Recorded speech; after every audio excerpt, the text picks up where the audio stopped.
بسم اللہ الرحمن الرحیم۔ اللہ تعالیٰ کی ذات اپنے علم اور اپنی قدرت کے ساتھ ہر جگہ موجود ہیں۔ یہ عقیدہ قرآن کریم میں بھی ہے اور یہ عقیدہ احادیث مبارکہ میں بھی ہے۔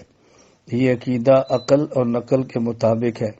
چند ایک آیات سماعت فرمائیں اور چند ایک آیات پہ غور فرمائیں۔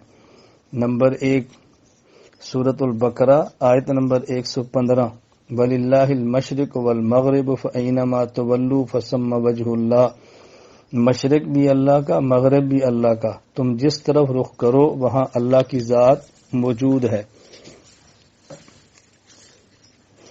سورۃ البقرہ آیت نمبر 186، وَإِذَا سَأَلَكَ عِبَادِي عَنِّي فَإِنِّي قَرِيبٌ۔ جب آپ سے میرے بندے میری ذات کے بارے میں پوچھیں تو میری ذات قریب ہے۔ فَإِنِّي میں یعنی میری ذات قریب ہے، تو اللہ رب العزت ہر بندے کے قریب ہیں۔ سورہ قاف آیت نمبر 16، وَنَحْنُ أَقْرَبُ إِلَيْهِ مِنْ حَبْلِ الْوَرِيدِ۔ اللہ رب العزت فرماتے ہیں کہ ہم بندے کی شارک سے بھی زیادہ اس کے قریب ہیں۔ سورۃ الحدید آیت نمبر 4، وَهُوَ مَعَكُمْ أَيْنَمَا كُنْتُمْ۔ تم جہاں بھی ہو اللہ تعالیٰ تمہارے ساتھ ہیں۔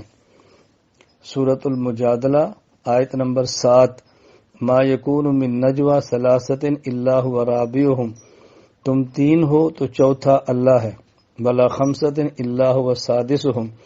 اگر 5 ہو تو چھٹا اللہ ہے۔ ولا ادنى من ذلك ولا اکثر الا هو معهم اينما كانوا۔ لوگ اس سے کم ہیں یا زیادہ ہیں، اللہ تعالیٰ ان کے ساتھ ہیں۔ اس وقت میں نے 7 آیات پیش کی ہیں، جبکہ اس کے علاوہ اور آیات بھی قرآن کریم میں موجود ہیں کہ اللہ رب العزت کی ذات اپنے علم اور اپنی قدرت کے ساتھ ہر جگہ موجود ہے۔ علم اللہ کی صفت ہے، قدرت اللہ کی صفت ہے، اور اللہ کی صفتیں اللہ کی ذات سے الگ نہیں۔ جو شخص اللہ کی صفت کو کسی جگہ پہ مانے تو اسی جگہ پہ اللہ کی ذات کو بھی ماننا پڑے گا۔